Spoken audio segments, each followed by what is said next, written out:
And then I was shipped to another camp just east of Oakland. I was there for about 3 weeks, and then all of a sudden got up for muster and get your gear ready, we're leaving, and left out through the Golden Gate.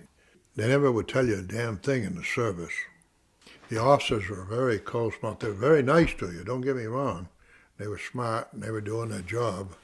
And I knew just exactly where we were going, because being around the water a lot as a kid, I could see the sun was way down on our beam.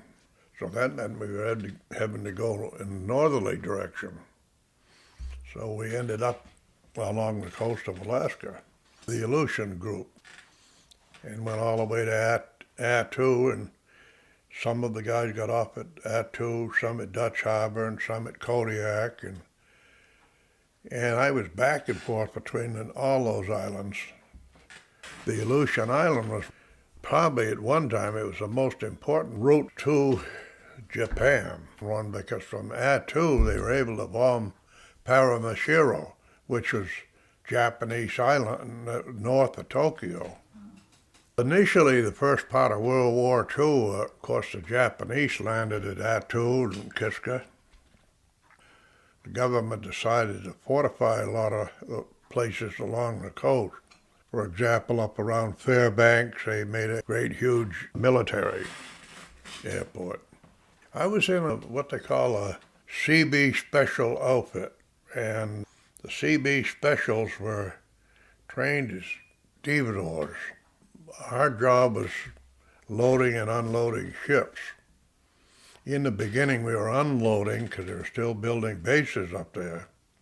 But within a year, we finally, when they had the Japs on the run so much, then we would be shipping stuff back out for the South Pacific because it wasn't needed at Kodiak anymore. When I went into Kodiak, the town of Kodiak, this time I was on Liberty for the night and went into this sort of a variety store, quite a big store, and I had everything in there, like alleys, except it was much bigger. This old man was working there, and he said, yeah, asked me a nice way, where'd you come from, sailor? And I says, come from Massachusetts. Oh yeah, he says, I know a lot of people from Massachusetts, even though I've never been east. And I said, who'd you know? And he says, well, I knew a fellow from an island called Martha's Vineyard.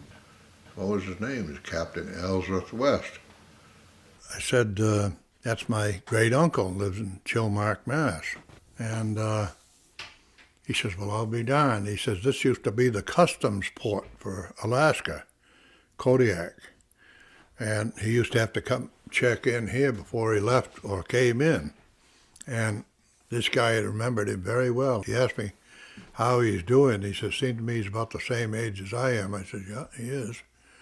I had quite a confab with him, and he gave me all those whaling photographs. Every place I was, he'd been. The Aleutian group, Attu, Kiska, and it was all the way down to Kodiak, all through them. In Russian territory, little Diomedes and big Diomedes. And went by the Pribilofs, past Nome, and up through the Bering Straits. He'd been to those Pacific Islands whaling. He was the last one of the last skippers left that had been sperm whaling in the South Pacific. He continued to go whaling right up until whale oil got to be pretty worthless.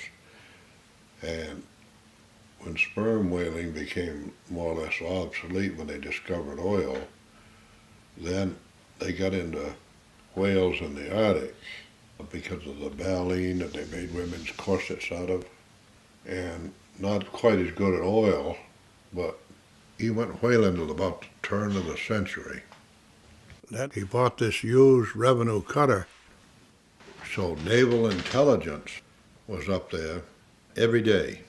They'd be sitting around, he'd be telling them about some island he'd been on, and what the general topography of the island was.